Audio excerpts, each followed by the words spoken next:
Bom, meu nome é Felipe Senise, eu sou aqui de São Paulo, tenho 27 anos. Então, uma história curiosa, porque eu não era a minha primeira opção, até os meus 19 anos, que foi quando eu prestei vestibular, nunca tinha pensado em ser publicitário, nunca mesmo. E sempre pensei em ser administrador, eu queria fazer o outro lado da rua ali na FEA. Mas. E aí eu prestei, quando eu estava no terceiro colegial, eu prestei a, o vestibular para FEA e não passei. Eu fazia cursinho Objetivo da Paulista. Lá do lado tem o Maxud Plaza, na rua de trás. E em uma determinada semana ia ter um evento que chama Semana de Criação, que é um evento famoso aí hoje em dia. É antigo até. E era pertinho, iam ter caras legais falando assim, que mesmo eu que não era envolvido na área de publicidade, conhecia. O Nizam Guanais, Washington Oliveto. Eu falei, tô aqui do lado, tô estudando pra caramba, era todo dia, das 7 da manhã até as 8 da noite, aquela coisa horrível. Eu falei, vou lá, ver esses caras aí, ver o que eles têm pra falar e tal. E aproveitei e vi outros caras que eu nem me lembro agora, só lembro dos dois. Mas depois que eu saí daquele evento, não sei porquê, eu não lembro uma frase específica que eles falaram, eu não lembro uma campanha que eles mostraram. Eu sei que aquele evento me fez querer ser publicitário. Só que eu era super inseguro sobre a minha criatividade e sobre minhas habilidades para ser publicitário. Porque quando você está de fora, você acha que você precisa saber desenhar, você precisa ter sacadas geniais. Eu nunca me considerei esse cara, assim. Eu sempre fui um cara normal, com zero habilidade para desenhar e para inventar esse tipo de... Nunca fui o cara mais engraçado da turma. Que era isso que eu achava que um publicitário tinha que ser, entendeu? Aquele cara das sacadas geniais, dos desenhos incríveis. E, e aí eu lembro que eu vim pela ECA pela primeira vez naquele ano, porque eu tinha uma amiga da minha época de colégio que tinha passado na ECA para publicidade e eu vim aqui conversar com ela. Eu falei, me mostra a faculdade, conversa um pouco comigo para eu saber como é que é. E eu lembro que eu fiz uma pergunta para ela, que essa eu não esqueço. Eu perguntei para ela, eu vou conseguir ser criativo na faculdade? Eu vou desenvolver isso? Alguém vai me ensinar a ser criativo? Porque eu não sou. E ela me falou que dependia. Eu falei, depende. Talvez você se descubra para um lado, você descubra para o outro, mas tem mais possibilidades do que você simplesmente ser o cara que desenha e ser o cara criativo. Então ela me abriu ali uma possibilidade de poder ser quem eu era, mas não depender tanto daquilo que eu achava que precisava. Eu tomei coragem e prestei, passei e estou aqui. Não tem como não falar que eu conheci minha esposa na ECA, né? Então vai ser o fato marcante da minha vida de ter passado por aqui, né? Foi exatamente no primeiro semestre da faculdade e foi numa aula da Roseli, que ela, logo no primeiro semestre, língua portuguesa, ela pede para as aulas são juntas, né? De publicidade e relações públicas se juntam para ter a mesma aula. E eu lembro que ela pediu para a gente fazer um exercício do Reflecom. E ela pediu pra gente juntar turmas. Falou, vocês estão se conhecendo, eu não quero grupo só de publicidade ou só de RP, eu quero turmas juntas. E aí a gente tinha um grupo de meninos, a gente olhou uma turma de meninas de RP, a gente quis se enturmar e tal, chamamos elas para fazer trabalho com a gente, elas toparam. Uma delas era a Renata, e desde lá a gente se conheceu e a gente já está há mais de 8 anos juntos, casado há 2 anos. Então, assim, esse vai ser sempre o fato marcante, assim, né? Arrumei a esposa na regra. O mais importante é o que a convivência com gente bacana traz pra você na prática. Porque lembra que eu falei lá atrás que eu perguntei pra minha amiga se dava pra aprender a ser criativo? Hoje eu respondo com certeza, se alguém vier perguntar pra mim, eu falo que sim. E dá pra você ficar cada vez mais criativo. E o único jeito de você fazer isso é você estar imerso em um mundo de criatividade. E eu acho que a ECA, ela trouxe muito isso pra mim, assim, sei lá, na Júnior com o pessoal, tá envolvido ali com o pessoal de criação, as pessoas mesmo que estão aqui, elas têm muita referência de filme, de coisas, de artistas, e você está imerso nesse mundo de criatividade, trocando com elas, aprendendo com elas, isso vai te deixando mais criativo. Você não vai vendo isso acontecer, não é uma coisa que você percebe no dia a dia, mas você olha para trás e você fala, cara, eu tinha um universo de referências X, hoje eu tenho um universo Y, e eu acho que a ECA impulsionou isso de uma maneira incrível para mim, assim, porque eu não pertencia a esse mundo antes de entrar aqui. Então, a Junior foi uma loucura, na verdade, né? Porque é uma experiência muito intensa. E eu lembro que eu entrei na faculdade e eu vi que tinha essa possibilidade, logo veio um processo, já veio a possibilidade de um processo seletivo aberto. E essa turma de amigos que eu falei pra vocês, a gente era maluco para tentar entrar na Junior. A gente fez um processo muito intenso, muito dedicado, cada prova, cada entrega de trabalho, era uma loucura, assim. E eu tenho filmado até hoje o dia que foram anunciar o processo, né? Era numa sala, acho que era na sala de trás aqui, e a pessoa da gestão passada foi anunciando as pessoas, e eu tinha um grupo, eu falei, um grupo aí de 6, 7 amigos, eles vão anunciando, sei lá, do pessoal de publicidade, depois pessoal de RP, depois pessoal de turismo, depois pessoal do ADM. E o presidente é o último. Então eu vi todo mundo da minha galera entrando. Eu vi um em criação, depois vi outro em criação, um em atendimento, o outro, meu grande amigo, foi vice-presidente, só tava faltando uma vaga. Eu falei, cara, eu não estava confiante que ia ser presidente de jeito nenhum, eu tava querendo muita vaga de atendimento.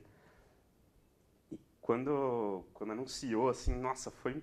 Tipo, ela falou meu nome, cara, todos meus amigos ficaram correndo pra cima de mim, a gente pulava, se abraçava. Então, isso tudo pra mostrar como pra gente era uma coisa sobrenatural, assim. A Júnior era uma coisa que a gente precisava muito. E o processo durante também, ele é também super intenso. Como a gestão ela não tem hierarquia, né? Então são 14 não, são 14 meses, não sei quantas pessoas.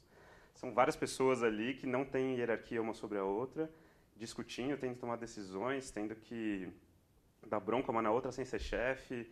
Então é uma coisa muito complexa assim de lidar. Então acho que a maior coisa que você ganha na Júnior é muito mais um tato com as pessoas do que qualquer outro tipo de coisa. Acho que talvez foi a coisa que mais valeu a pena para mim na ECA, assim, de olhar para trás e falar, nossa, aprendi uma coisa importante aqui, sabe? As aulas, algumas são boas, algumas nem tanto, mas a experiência da Júnior em 14 meses simulando uma empresa, ela é muito intensa, é uma coisa que não dá para ser reproduzida em sala de aula, então acho que foi a experiência para mim aqui. Eu acho que eu sinto falta do descompromisso, entre aspas, que a gente tinha com a vida no geral, sabe? Porque hoje em dia, meu, rotina de trabalho, de pagar conta, de casa, de família, pensar em ter filhos, sabe? É uma vida de verdade, assim, que ela é mais dura, assim. Mas olhando para trás, a gente tinha um... Lógico que quando eu falo descompromisso não é de, tipo, não participar de aula, ou não querer fazer nada, ou não pensar na carreira. Não era isso, mas era uma leveza, assim, de você poder estar aqui, estar lá na prainha depois da aula, batendo papo com seus amigos, não pensando no que você tem que fazer depois. Por mais que eu sempre tenha trabalhado, voltar para cá era um momento de descontração, assim, era um momento que você ficava com seus amigos, você não pensava muito na grande vida que você tem pela frente. Então, eu comecei, logo que eu saí da Júnior, eu arrumei um estágio numa agência grande. E era tudo que eu queria. Eu queria um estágio numa agência grande. E eu estava menos pensando que área que eu queria entrar. E o primeiro estágio que me ofereceram foi de mídia, na Lowe. E foi muito ruim. Muito. Eu passei um mês lá só, não aguentei ficar mais que isso, porque eu não me reconheci em mídia. Por mais que mídia tivesse essa parte, tem muito, porque é muito número, muito... Não era a minha área, talvez minha área fosse um pouco mais híbrido entre o que eu sempre quis com a administração e com a beleza que eu vi naquela semana de criação antes de entrar na ECA. E eu acho que eu me encontrei em planejamento, eu comecei a prestar alguns processos e eu fiz um processo longo para Thomson, que foi para JWT, que foi onde eu considero que foi meu primeiro estágio de verdade, onde eu passei 2 anos e aprendi praticamente tudo que eu tenho de bagagem técnica de planejamento. Foram naqueles 2 anos que foram uma escola assim muito intensa. Eu fiquei 4 anos na Thomson Então eu fiz um estágio de 2 anos bem forte, depois eu fui efetivado, depois eu fui promovido mais uma vez. Saindo de lá, eu fui contratado para ser gerente de planejamento na Rádio Lara. E eu tive minha segunda fase de aprendizado lá num nível totalmente diferente. Quando você assume uma posição de gerência, você já tem menos essa preocupação com a sua própria formação técnica e você já tem que resolver as coisas, tem que aplicar o que você aprendeu e conseguir resolver as coisas. E já ter preocupação em formar novas pessoas, assim como fizeram com você. E nesse período da Lilar, acho que foi onde eu consegui dar um maior boom na minha carreira, porque foi onde eu atendi a conta de Nissan, que foi onde eu tive meus maiores cases, prêmios. E foi um case de negócio e foi um case para o próprio mercado publicitário, que reconheceu isso. A gente ganhou o prêmio Caboré, que são os próprios publicitários reconhecendo como aquela marca fez diferença no ano, acho que foi 2012 no caso. Ganhamos o F Awards, ganhamos o primeiro IPA, que é um prêmio de efetividade super difícil, que o brasileiro nunca tinha ganhado. A gente ganhou uma medalha de prata também com esse case. Tudo por um misto de um momento que a empresa precisava, com acreditar na gente, com o nosso trabalho ser ousado o suficiente, estratégico o suficiente para fazer isso. E ali eu acho que é onde eu consegui aparecer mais, porque eu estava na linha de frente da estratégia de um case desse tamanho. Então, eu acho que foi um momento que eu tive mais exposição. E nesse momento também a gente conseguiu fazer uma propaganda que ficou famosa para todo mundo, que foi a dos Pôneis Malditos, que todo mundo lembra da música, comenta e tal. Então, ao mesmo tempo, ele deu resultado, entrou para a cultura popular, foi reconhecido no mercado publicitário por questionar paradigmas. Então, a experiência na Lilar, ela me promoveu dessa maneira, entendeu? Eu já pensei bastante, assim, como...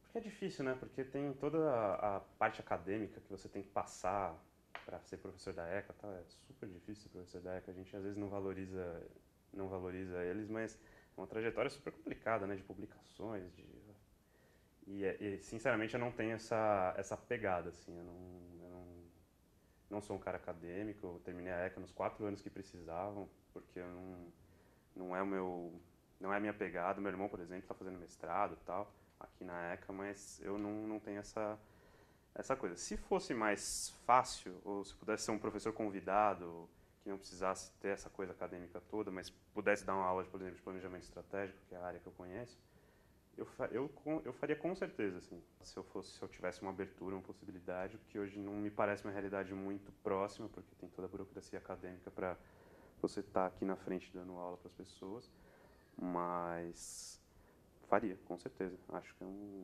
tem essa vontade de passar coisas para essa galera que talvez não sejam passadas hoje. Assim. Ele, ele ainda estava no colegial, tava tocando, e eu não passei a primeira vez, só reforçou o sentimento dele de que não é pra gente. E quando eu passei na segunda vez, ele viu que era possível.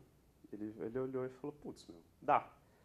E esse pensamento hoje vale para tudo. Assim, a gente olha uma coisa distante e fala, putz, não dá. Aí a gente vê uma pessoa do lado que consegue, a gente fala, dá. Então, assim, essa conquista, ela contagia, né? Você vê que é possível que você tenta. Então, quando eu passei, acendeu essa coisa no meu irmão de que era possível. E ele, como ele é muito mais inteligente que eu, ele passou no terceiro colegial, passou em primeiro lugar aqui no curso de publicidade. E foi isso, assim. Então, assim, com certeza teve essa influência de, tipo, abrir uma porteira de que é possível. Só que ele acabou fazendo o mesmo curso também, porque acho que eu chegava tão empolgado contando das coisas, de como era da Júnior, de tudo, que ele foi se contagiando também. Tem um sentimento quando a gente está aqui que está tudo errado, sempre. Ah, tá tudo errado, não sei o quê, não tá certo, o professor é um lixo, é ruim, a aula, o diretor, tudo é ruim. E óbvio que a gente tem que exercer o senso crítico. Parte de estar na USP é você ter o senso crítico para tudo. Mas não deixar esse senso crítico virar uma coisa, sabe, destrutiva. Que tudo tá errado, que tudo tá ruim. Porque você não vai conseguir curtir, você não vai conseguir olhar o lado bom das coisas você não vai conseguir dar valor para uma pessoa ou para uma iniciativa que tem valor, porque você está com um senso crítico ultra exagerado e não está se permitindo curtir as coisas e olhar. Parece meio poliana, mas sabe, olhar o lado bom das coisas enquanto você está vivendo elas é uma coisa importante, porque depois você vai olhar para trás e falar, putz, tinha isso, né? Enquanto você poderia ter aproveitado mais simplesmente por não ser um destruidor de tudo que você vê pela frente, porque tá tudo errado, porque eu sou crítico pra caramba, entendeu? É legal voltar para um lugar que você passou tantos anos indo todo dia e tendo histórias e eu acho que é um tempo que você reflete um pouco sobre a contribuição da própria escola para sua vida. Você não costuma fazer isso no seu dia a dia, falando, nossa, como é que me contribuiu, e tal. Você está só vivendo, né? O dia a dia te atropela, você reflete pouco. Eu acho que esse foi um momento legal para olhar para trás e refletir mais, ainda que de bate pronto, sobre as contribuições e as coisas bacanas que a ECA me trouxe para continuar minha vida, pessoal ou profissional.